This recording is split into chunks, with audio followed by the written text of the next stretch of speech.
Hi అండి, నేను మీ సత్యవను. ఈ రోజుకు 20 రోజులండి మా అత్తమ్మ చనిపోయి.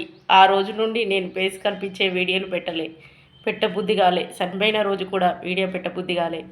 ఎందుకంటే ఏది అన్నా అనకున్నా మన అనే బంధం మీద బాధ ఉంటుంది కదండి. కానీ ఆ బాధ అయితే నా ముఖంలో చూపించను, నా మనసులోనే ఉంటుంది. అందుకే నాకు ఇలాంటి ఫేస్ కనిపించే వీడియోలు పెట్టబుద్ధి కాలే. ఏమీ అనుకోవద్దండి, ఈరోజు కూడా పెట్టకపోదును. ఈరోజు మీ అందరికీ ఒకటి చెప్పాలి. వేస్టేజ్ ద్వారా మేడం మీటింగుకు రమ్మంది మెట్పెళ్ళికి. నేను మీటింగ్ పోతున్నా. అవసరమా సత్యవా అని అనుకోవద్దండి.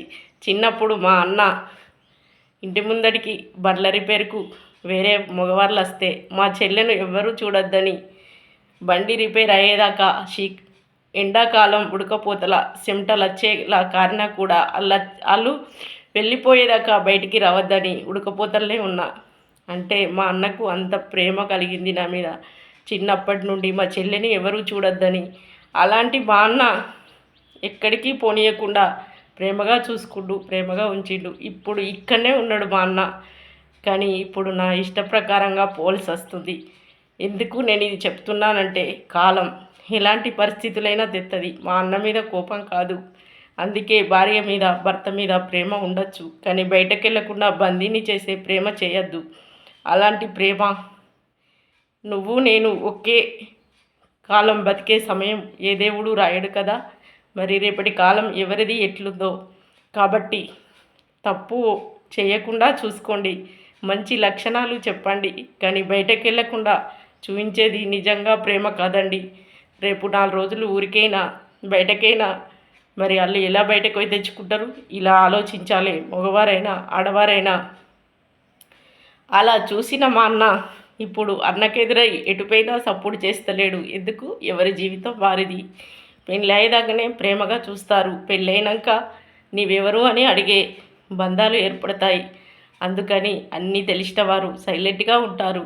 నేను చెప్పదలుచుకున్నది ఏంటిదంటే, నా భార్య నేను ఉండగా బయటికి వెళ్ళొద్దని ఒక్క మగవారు కూడా అనుకోవద్దు. బయటికి వెళ్తే ఏంటండి, మీకంటే ఎక్కువ తెలివితేటలు వచ్చి మిమ్మల్ని వదిలేస్తుందనా? కాదు కదా. మీరు ఒకరోజు కష్టపడకున్నా చేయకున్నా సంపాదించి మిమ్మల్ని సాదే తెలివి నేర్చుకుంటుంది. అది తప్ప మరి అనారోగ్యం రాకుండా ఉంటుందా? అలాంటప్పుడు మీ భార్య మిమ్మల్ని సాధడం తప్ప? మరి ఇలా ఆలోచించండి. బయటికి వెళ్ళకుండా ఉంచేది ప్రేమ కాదు. ఇది అందరికీ అర్థం కావటనే చెప్తున్నా. ఈరోజు మీటింగ్ పోతున్నా, వీలైతే వీడియో పెడతా, లేదంటే లేదు. మరి శుక్రవారం అందరూ ఈ సట్టిలా ఎన్నో పూజలతోటి సంతోషంగా ఉండేదాన్ని. కానీ ఏం చేద్దాం, అది ఇచ్చింది దేవుడే, ఇది ఇచ్చింది దేవుడే. దేవునికి తెలిసే కదా.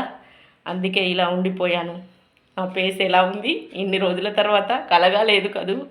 పసుపు కుప్పతో నిండుగా ఉండేది ముఖం చిన్నగా అయిపోయింది కదూ. మరి మీ అందరికీ శుభాకాంక్షలు. శుక్రవారం నిండు నూరెళ్ళ ముత్తైతనం ఇవ్వాలని అమ్మవారు కోరుకుంటున్నా. మరి బాయ్.